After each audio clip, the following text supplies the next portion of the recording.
It is the 3rd day of May. 1,000 Irish people representing the whole country from the Gap of Dunloe to the glens of Antrim are gathered together in Rome on the Irish National Pilgrimage, led by Dr. Dalton, Archbishop of Armagh.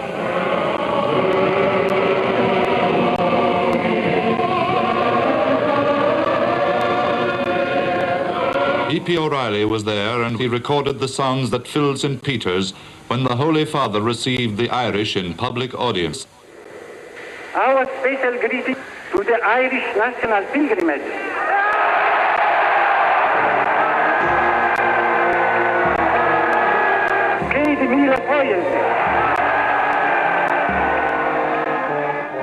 The church had never been so strong as it had been in 1952.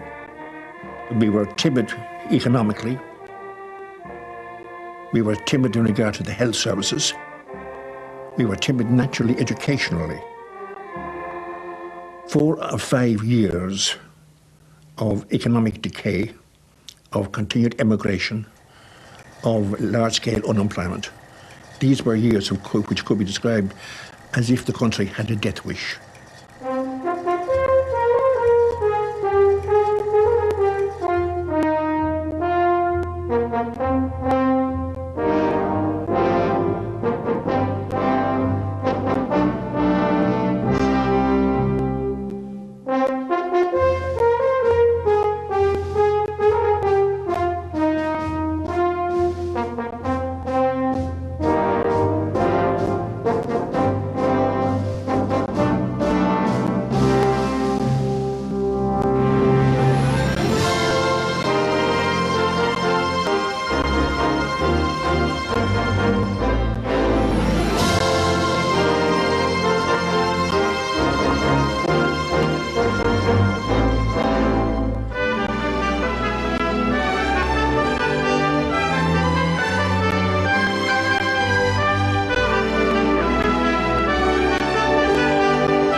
Here are the morning prices on the Dublin Stock Exchange. 4% conversion loan, 100 and a quarter. 3.5% war loan, 92 and 7/8. Lincoln and Nolan Holdings, ordinary, 7 and 4. This is the day room of the barracks in Coot Hall. My father was the sergeant here with 3 or 4 guards. Nothing ever happened. They were lined up for inspection at 9 o'clock every morning after the barrack orderly, the BO they used to call him, left up his bed. And then they cycled out on empty roads on which nothing ever happened.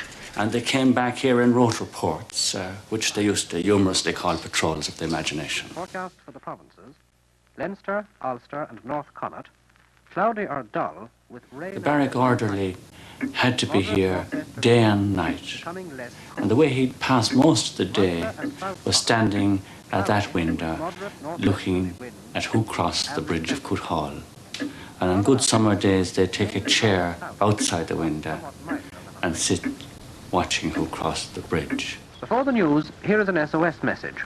It is for Hayden, last heard of in Cork in November 1951, and believed to be travelling in Ireland with Duffy's Circus. Go to St. Patrick's Hospital.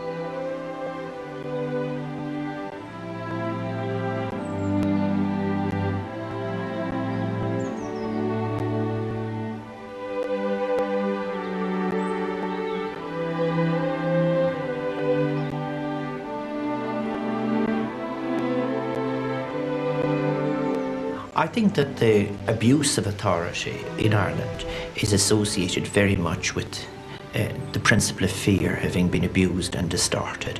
The nature of spirituality from a previous century had been entirely changed with a highly organised church.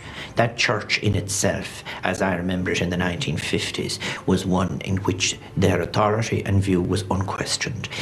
As a child in County Clare in the 1950s, I think maybe the most lovely thing, well, my uncle and aunt always got the paper, but the paper in Linton Times would give itself entirely to all the Linton pastorals that included every word, including the cross down at the end of it and the name of the bishop at the end.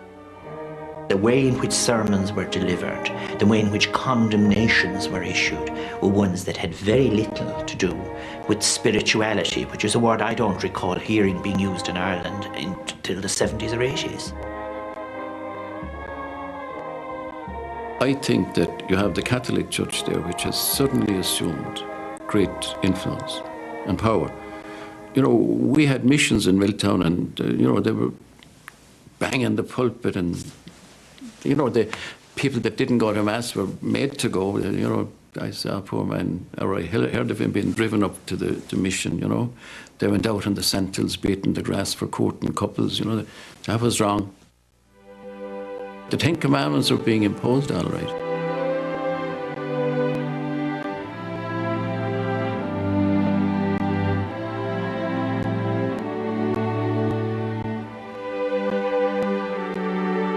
Having a priest in the family was regarded as a mark of very great distinction.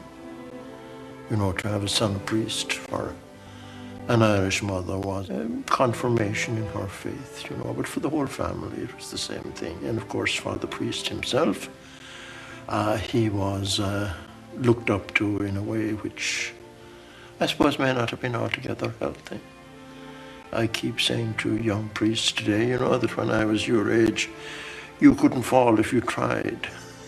You had so much social support that perhaps you could lean slightly sideways, but that was about as far as you could get.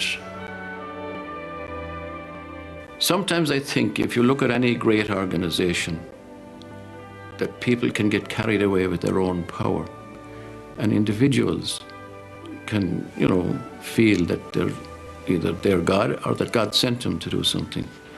And I think that the Catholic Church went wrong in many ways when they felt this power.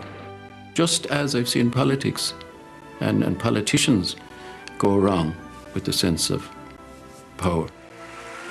Bishops referred to themselves as princes of the church in this period, and as well as that, we all passed institutions into which people were locked and contained, God knows under, as we now know, under appalling conditions. How people can refer to the 50s as a time to which we should return, I cannot understand. Fry Cadbury, makers of Cadbury's Dairy Milk Chocolate, present the Kennedys of Castle Ross. The Hospital Sweepstakes program for your entertainment. And remember, when you wish upon a star, makes no difference. The end of the 50s was the GAA, the Fianna Fáil party, an establishment that was utterly and completely Philistine. The arts meant nothing. So you couldn't call yourself a painter, you couldn't call yourself an artist. You were just a fellow who did something. On a wet Sunday, or you went out on an evening and you did something, whether it was a drawing or a painting, but you didn't call it art, because art was something would have been achieved by somebody maybe from Middle Europe. Nobody from the countryside would have been able to achieve anything like art.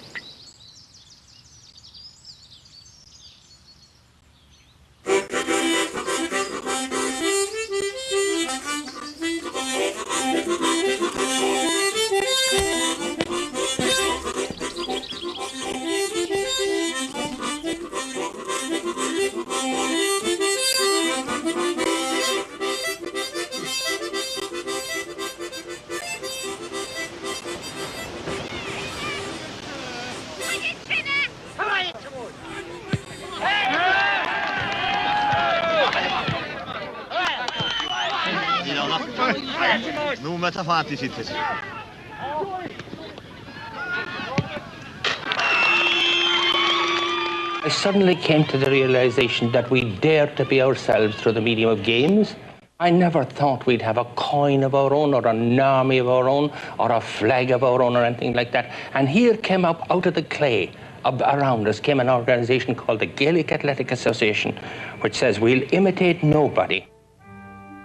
Cusick founded it with his colleagues in 1884 for the purpose of lifting a people whose spirit was almost dead after the famine and the immigration which followed it.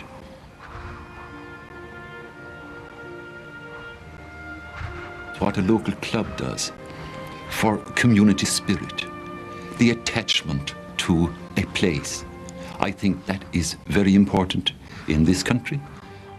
It still retains that huge involvement with people at a local level, in the rural areas, in villages and towns, and in the cities too.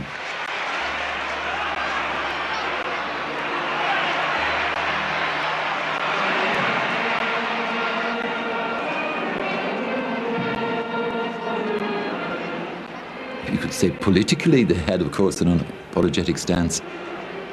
And they have always been associated with the Catholic Church. And of course that was inevitable because the majority of the population were Catholic. Once someone jocosely referred to the association as Fianna Fáil at play. I think that there was a very cosy relationship between the church and the Fianna Fáil party and teaching as well. I think that the same triumvirate that organised the parish pilgrimage to Knock would probably organise the Common outing as well, if the Common had an outing.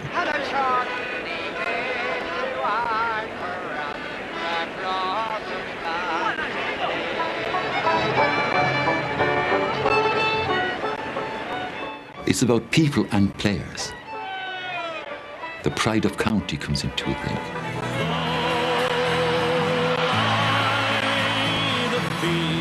But that clannishness or tribalism, when I use that word favourably, is there as a part of it.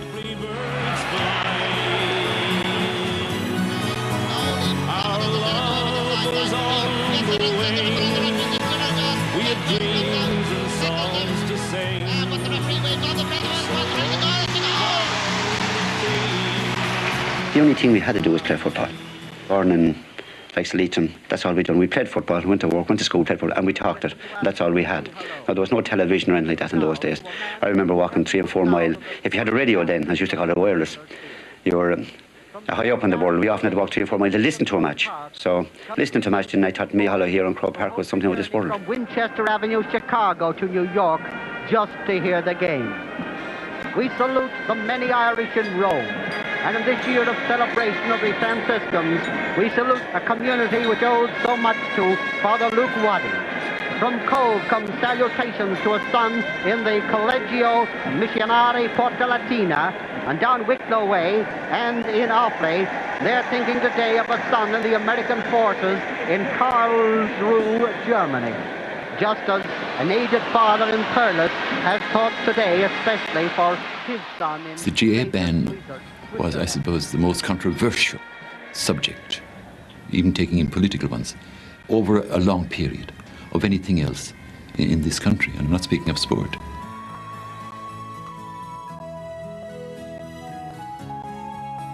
It excluded members of the GAA from playing for stated games, rugby, soccer, hockey and cricket.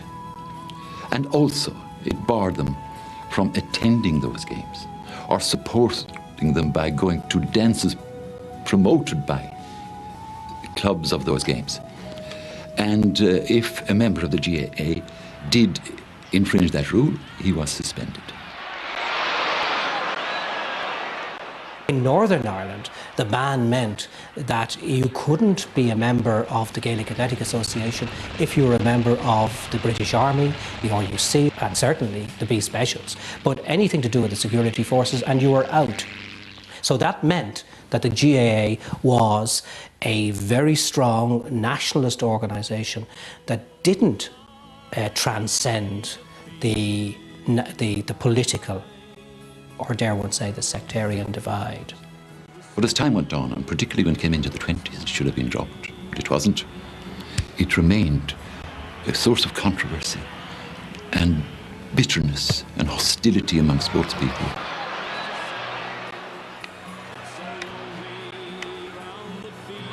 It was only after 1971, when the ban was taken away, that the GAA really entered into the full mainstream of Irish life, that they were able to become not just respectable, because that wasn't really what they were looking for, but they were acceptable to everybody.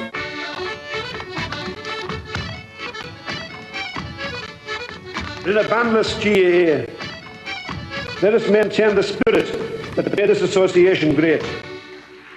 Let us remain a national organisation, pledged to work as always towards an Irish Ireland, proud not only of our games, but of our language, our songs, our dance, our nationhood.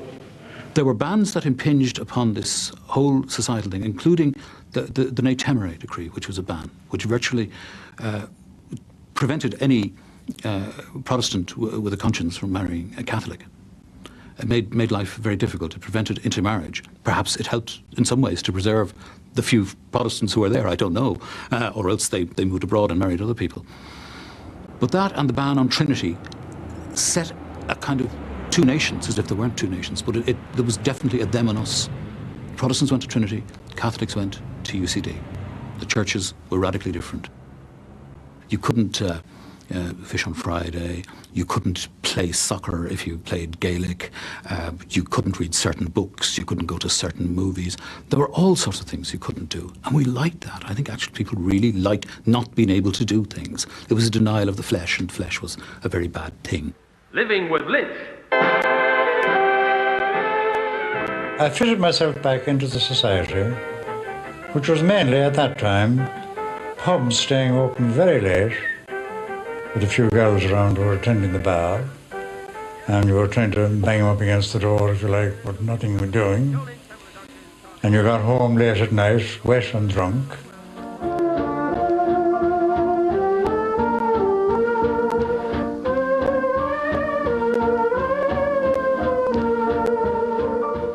Someone said once that the past is a different country. To me, the 50s weren't as black and oppressive and awful as is now being said by historians and columnists who didn't, some of them, live through it at all. Hearsay. How? From whom, though? Of course there was emigration still. Of course there was unemployment.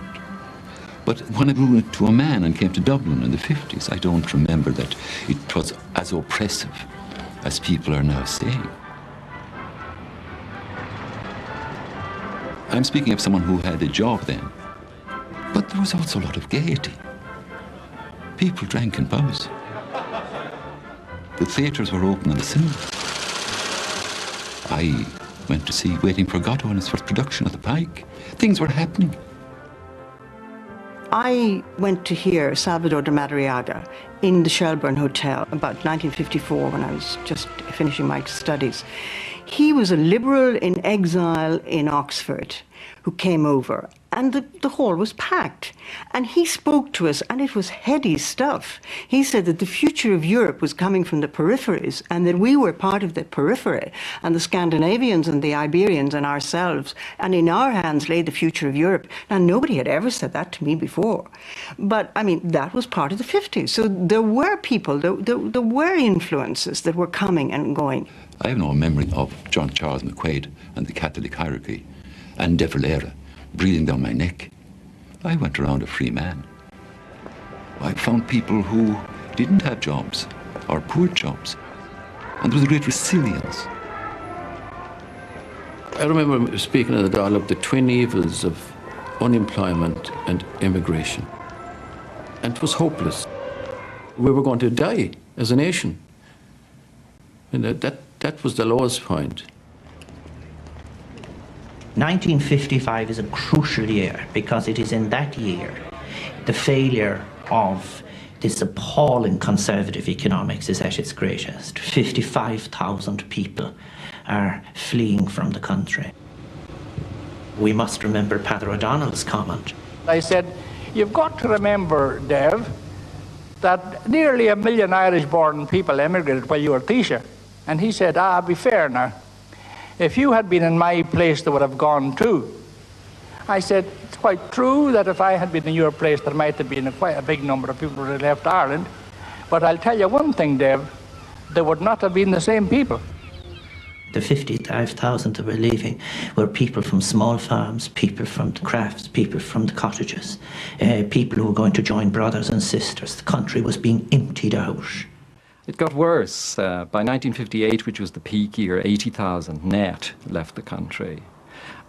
This was the worst ever. This was the background against which economic development arose. It was the psychological implosion of the country. It was the utter failure that we faced, which probably sowed the seeds for change.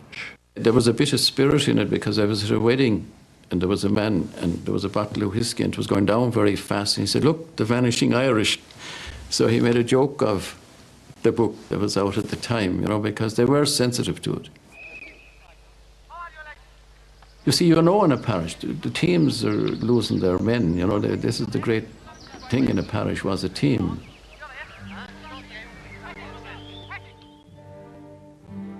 Emigration was what they thought of as soon as they came to school leaving age. I did go to school here in Ancaranroa. I'd say a third of these emigrated to England. Some of them went on to Boston after that.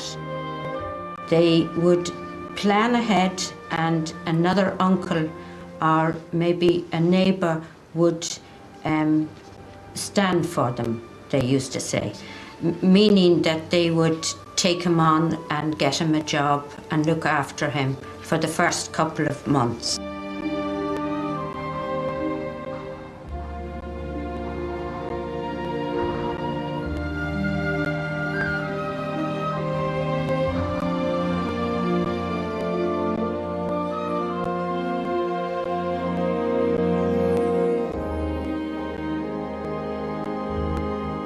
Sometimes the uneducated were people who weren't very clever.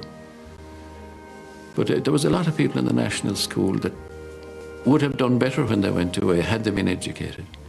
And again, I heard people cursing the teacher in their school because he didn't bring them up to the standard of the teacher in another school. So I became very conscious of the need for education for the immigrant, to give him a chance. The normal movement from rural Ireland or rural anywhere to a town in Ireland was to English towns. So you had lots of the people. Many had gone to America. The letter from America was important still, sending money home. I remember being at a house and the hackney car was bringing the youngster up to the station. I heard the man saying to his wife, "That's the last of them over the hill now." He had 10 children. All immigrated. My memories, you see, reared near a railway station, was of people leaving. It's always about people leaving. The 50s is always about people leaving. It was hard on the mothers. They'd see the young girls from down the line still crying.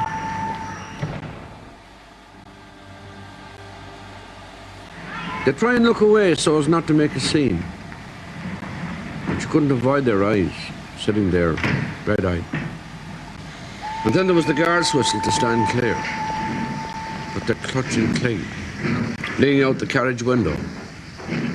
And you'd hear the engine getting up ahead of steam and the carriage couplings jerking alive. And they'd still run the length of the platform holding on.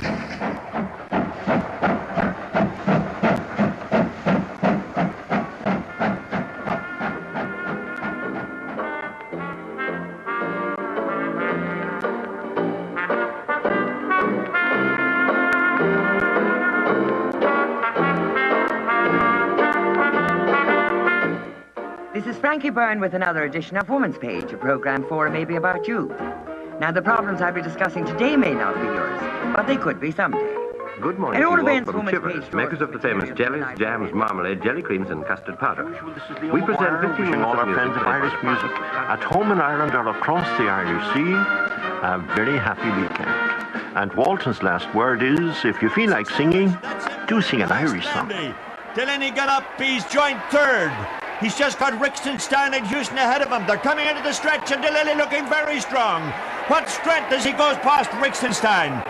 Houston is choking and Delaney is going by. Delaney is going for the tape and Rixenstein coming up in the second place. Here comes Landy in third place. He's gone up level with Rixenstein, but Ronnie Delaney takes gold for Ireland. Delaney in 3:41.2, then Rixenstein, Landy, Tabori and Houston. A new Olympic record. And a fantastic last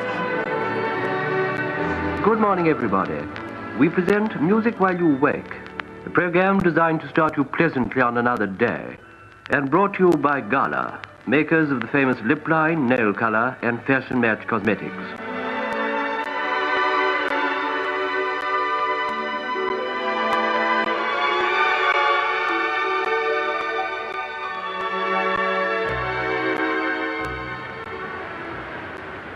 Males who emigrated in the 50s emigrated to a very narrow spectrum of jobs.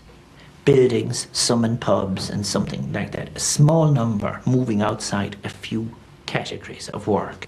At that time, we had this vast surplus of labour, most of it unskilled. But in a sense, we were in the fortunate position that we had an adjoining country, which at that stage had a large demand for precisely that sort of labour. It also had a significantly superior social welfare system. So that form of immigration became very attractive. Women, on the other hand, many of them went to nursing, but they also married outside of the community. Women were far more likely to make their way into British society in an integrated sense. And almost everybody in Ireland at that stage had people living in London, Manchester, Glasgow, Birmingham, and so on. Certainly myself, I would have known the streets of London significantly better than the streets of Castlebar. We were all the same. We were all Irish somewhere else. Then we had no local radio stations. We had no sort of newspapers which told us what the Irish were doing in Manchester, Liverpool, or Edinburgh, or Glasgow. We really found out our own information, in a sense, through the church. Because you knew, in fact, on a Sunday, that if you went there, you'd meet other people from the 4 provinces. After 12 o'clock Mass, you had the hall around the back of the church where people congregated and they talked about the GAA matches. Did Laois beat Kildare, or was Kilkenny, how did they do against Tipperary? I mean, I was entrenched, but I loved it. But it was a great sense, we were all the same. The one thing we had in common, we were all Irish. But we were Irish, we were exiled, we were away from home. Yet, there was a community of spirit there. Towards the end of the period, people who had jobs were leaving. People in insurance companies and banks were leaving in groups to give their children some hope in another country, Canada or America or Australia somewhere. That was the extent of the Irish morale collapsed. And it wasn't a question of that irritating thing, the best went. The best, the middle and the worst, everybody went, right across. And it took a conscious decision, and even with a conscious decision, it was only if you had the opportunity that you could stay. It really was a draining, it was a hemorrhaging of our people, and it was not acceptable, and that had to be stopped.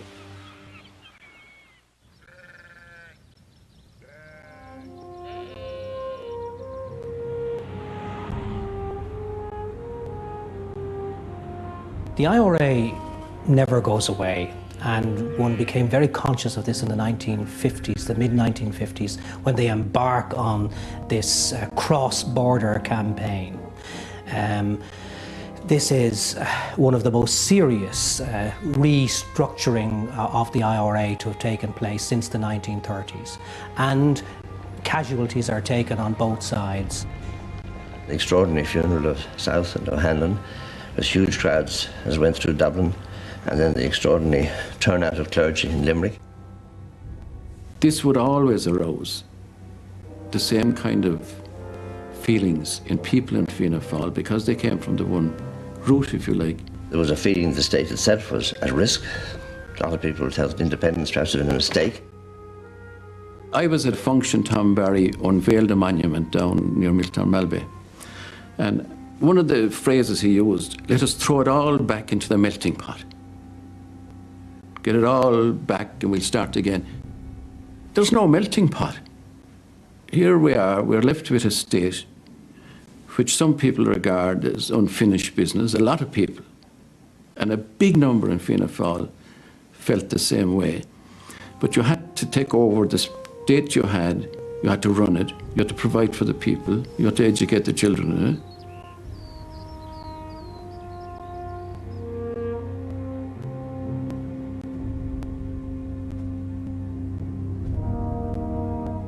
Republicanism would incorporate a great deal for Fianna Fáil people. I mean, it wouldn't be just a literary political term.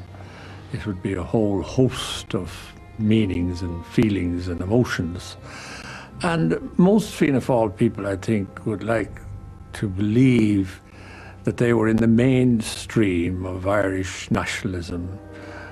Now, I don't suppose they would attempt to go back to O'Connell or anything like that, but they would certainly like to look back to Parnell and right through from Parnell up to date.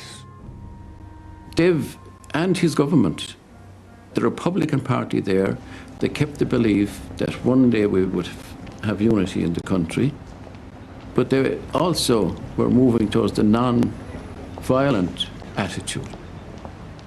The ideal of an Ireland united, covering the whole island of Ireland, which always seemed to your ordinary Fianna Fáil person to be the natural order of things.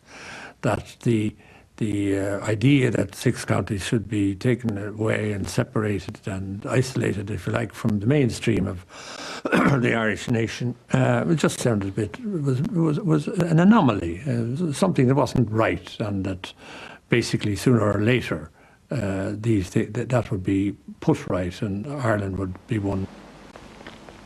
De Valera called a meeting of the party, and we had a whole day meeting discussing what is our position now. I remember a man calling to me before I left Spanish Point to go to the meeting, and he says, don't let the boys down. You know, there was strong feeling, and a strong feeling in Fianna Fáil that you shouldn't do too much against them. I mean, even if we in Fianna Fáil have gone away from this idea of violence, you shouldn't be too hard on them. There was some of that feeling among the public. It was a separatism, you know. They would be totally devoted to the idea of a separate, independent, sovereign Ireland. Now, insofar as that Britain obstructed that ideal anyway, then there would be anti-British to that extent. But it wasn't a sort of a real, live political culture of being anti-British. It was more being pro-Ireland than anti-British. At one stage, I remember Sean Lemass, he jumped up. Somebody said that peaceful means have failed. And Lemass jumped up and said, peaceful means never got a chance. And he developed that. But it was to show that we did not believe there should be any other army but the army of the government. The meeting decided that it would not be a good idea to use force anyway. And they left it open-ended about how we go about finding our way to the main ambition of Fianna Fáil. While this cross-border campaign was going on, Southern Ireland was in a shambles. Southern Ireland was not participating in the Western European economic boom. And more shameful than anything, the sanatoria in Ireland were filled with the other disappeared. There were the disappeared who left to emigrate to England and America, but there were the disappeared who had TB. I know 2 who got tuberculosis. They went pure of anything to protect them into a city. Somebody coughed, and the next thing they had what they call galloping consumption, tuberculous pneumonia.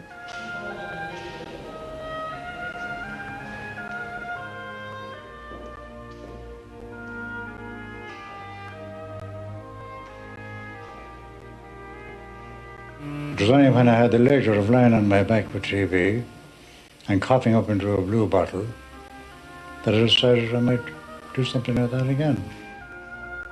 I made drawings, just purely selfishly for myself.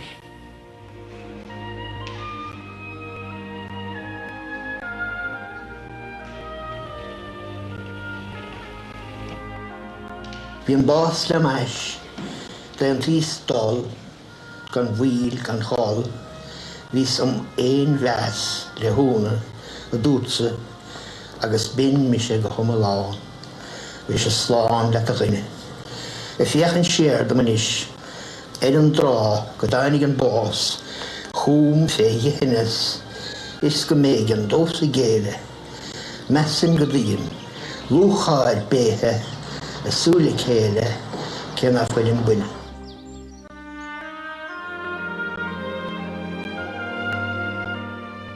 Jim Deaney, in his autobiography, describes the morning in the Custom House when they realised for the first time that there were no new cases of tuberculosis coming in. And that, for people who had despaired during their lives of ever tackling the disease, was a major turning point. I believe, frankly, that the biggest failure in Ireland has been an administrative failure. It began disastrously as a post-colonial adaptation adapted to the worst elements of a late imperial ethos. It never had the courage to change. It is very wrongly described as being innovative in the 1950s. It was not.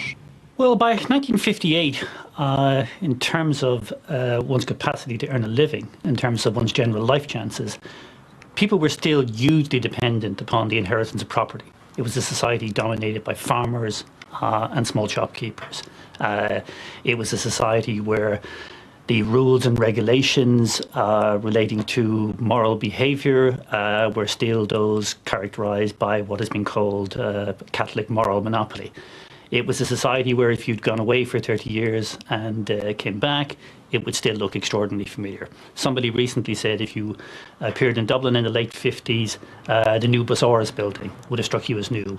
Everything else would have been almost entirely familiar.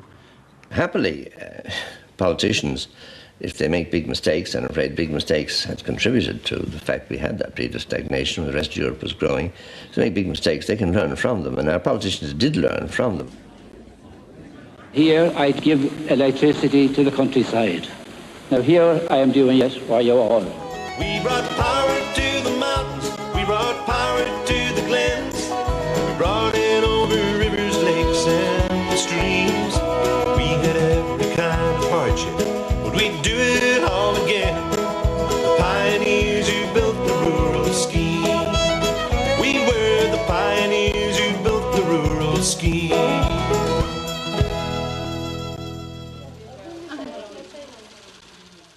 One image I have in my mind is my mother sewing with her Singer sewing machine, a hand sewing machine, and every so often she would curse because the thread was breaking.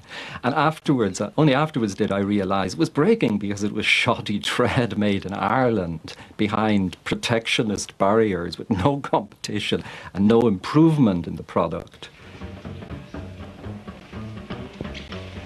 Our trade was totally dominated by the United Kingdom. At the time of independence in 1922, something like 98% of our exports went to the United Kingdom, Britain and Northern Ireland.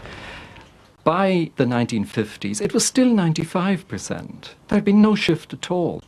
Ken Whitaker and others battled with the more conservative industry and commerce, where Sean Lemass was as a minister, to try and get the civil service to think in terms of changing from protection to free trade. The civil servants under Whitaker had moved in to fill that economic void. That economic development was an epoch-making document at the time. The response of politicians was one of great relief, I think, that from the most unlikely place in the world, some constructive, positive suggestions had come for new policies, new approaches, which offered a better chance, a way out of the despondency. It was a frank acknowledgement that protection had failed. It was also a challenge to make the Irish economy internationally competitive and start competing with more modern industries and move away from agriculture. My recollection is that there was virtually no opposition. In fact, I don't even recall that the programme was debated in the Dáil at the time.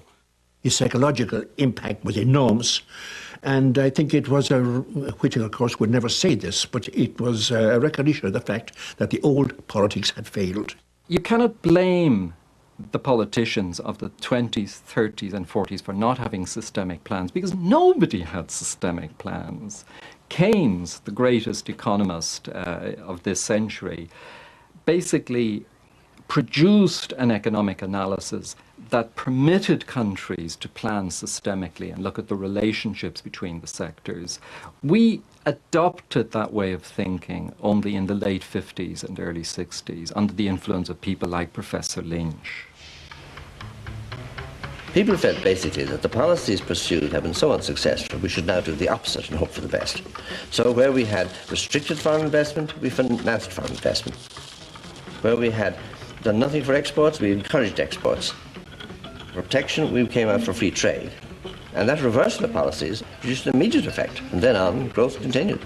A free trade economy had been done in Europe in the late 40s in the post-war period. And now Ireland was desperately, a decade later, tens of thousands of people having left the country, trying to develop an open economy.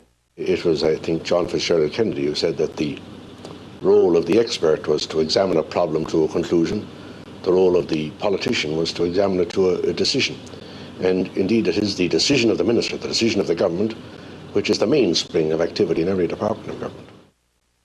Eamon de Valera resigns in 1959, but of course he goes on to become president. When the time came and I went in to say goodbye to Eamon de Valera because we were in the same constituency, and he said, a fresh breeze will blow through the country now. Now, in retrospect afterwards and hearing people, we all would have felt it's a pity it didn't happen a couple of years ago. But I don't think that the government would have put forward Lemass so easily some years before. That was a very strong government. There were strong tensions, and they did great work. But I think they've delivered Lemass into that situation, and that he held on till he was sure of it.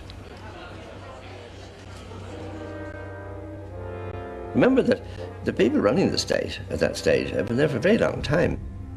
They were actually very conservative people. They were not radical. They were nationalist revolutionaries. They wanted independence, to create their own state, but otherwise deeply conservative. Some of them quite extraordinarily conservative, like Sean McEntee, my father. And if people are conservative when the revolution is at the age of 25 or 30, what are they like at the age of 70? So I think we did suffer from the fact that they stayed too long. That's the trouble about a successful revolution. It's a fact of history now. It's no good speculating about it. These are, let historians and philosophers argue about these things. The only thing I can tell you is that what Lemass did when he came in.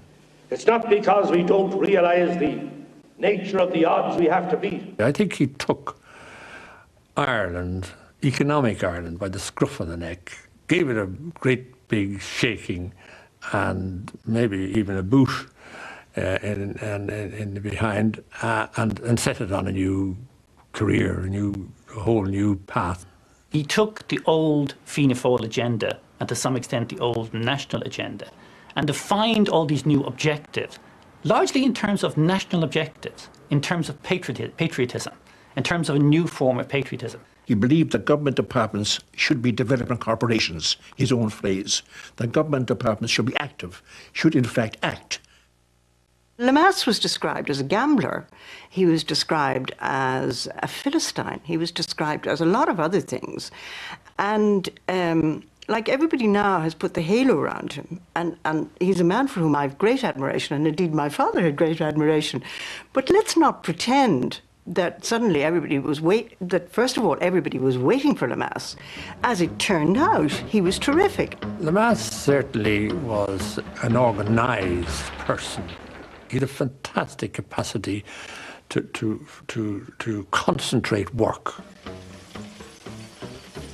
I'm totally committed to Lemass. What he did was, for me, exactly what I wanted to happen out of politics. And he wasn't new like I was. he was very much a 9 or even a 10 to 5 person. And Lamass didn't believe in you know, big long hours a day. If you couldn't do it within the allotted time, then there was something, you were inefficient, there was something wrong with you. It was my idea of a meeting. It was over quickly, and if you didn't know what you were going to say, you didn't get to say it. You know, it had to be precise and clear. Oh, punctuality, yes, and I like to think that I learned my punctuality from him. He was absolutely, totally committed to punctuality. He used to say that a punctual person in Ireland wastes an awful lot of time. I think of Mr. Lamass rather as a political leader, a government minister, who has certain social ideas, you might say social consciences, who saw before him certain immediate tasks to be carried out and tried to accomplish those tasks. But he has never appeared to me to be a man with a deep understanding of economic problems. He has been acting on a pragmatic basis with no very clear ideas as to what would be the ultimate social or economic goals to which he should direct the economic development of the country. The biographers have not yet captured the real Lamass that I would know and that lots of others would know. And in fact, I go a bit further, and as far as I know, there's only one really good portrait of Lamass ever painted, which is, I suppose, the other side of the same coin. Well, the one that I have by Sean O'Sullivan has the tremendous power. You know, the sheer dynamic power of the man comes through the canvas even. I've heard him say that if you lose your sense of humour, you should get out of politics. And he was almost certainly totally right about that. But that was one aspect of him. He wasn't a light-hearted sort of person, but he did have all the time that slightly humorous way of looking at most things, no matter how serious or difficult they were. You see, Lamass had a fantastic sense of duty. Above all else, he had a sense of the fitness of things and the duty and what he should do and aspire to as Taoiseach and as a political leader. And that manifested itself in 100 different ways.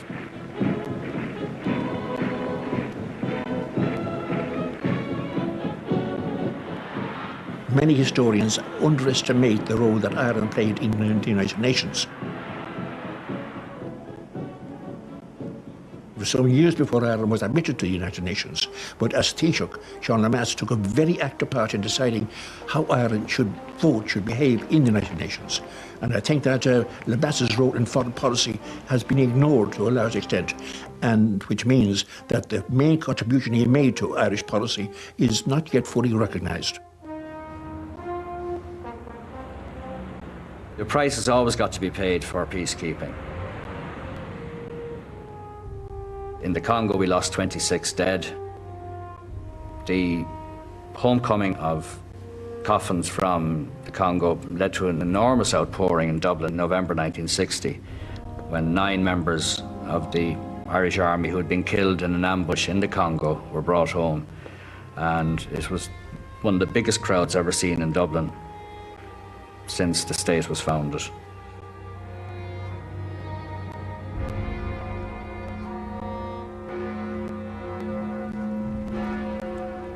If you really want to change things, you can only do that through direct political action. And I suppose that would be my real motivation in going into political life, because I realised that the country I lived in and the community of which I was a part had a long way to go, had an enormous amount of things to do. For instance, eliminating the residue or that persuasive neo-colonial feeling, and to catch up, put it mildly, with the rest of Europe. Mr. de Valera did a very good job, even by going to the park, which I'm sure he would like doing. He certainly told me that he wasn't that anxious to go there before he went. Yeah, I think he was fulfilling a duty.